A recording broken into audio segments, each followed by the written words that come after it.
কিরে রুবেল, কি করছ এনে?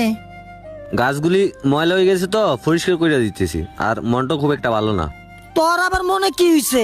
আব্বা মারা যাওয়ার পরে সংসারের ফুল দায়িত্বটা এখন আমার উপরে আছে। এখন কি করবো চিন্তা করে পাচ্ছি না। ও, কি করবি চিন্তা করে বাইর করিস। আচ্ছা তুই থাক, আমি গেলাম।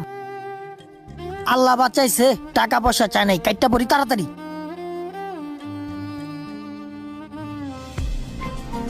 ভাই আসসালামু আলাইকুম। ওয়ালাইকুম আসসালাম। কি রুবেল, হঠাৎ এই জায়গায়? ভাই আপনার কাছে চাইছি একটা পরামর্শ লাগে। আপনি তো সবসময় আমার ভালো চান। তো আমি আবার তোর কি পরামর্শ দিমু, ক তোর কথাটা শুনি আমি। ভাই আমার কাছে কিছু টাকা পয়সা আছে। আমার বন্ধু বান্ধব যারা আছে ওরা সবাই আমাকে আজে বাজে জায়গায় টাকাগুলো নষ্ট করতে কয়। এখন আমারও তো একটা ফ্যামিলি আছে। এখন আপনার কাছে চাইছি একটা পরামর্শ লাগে ভাই।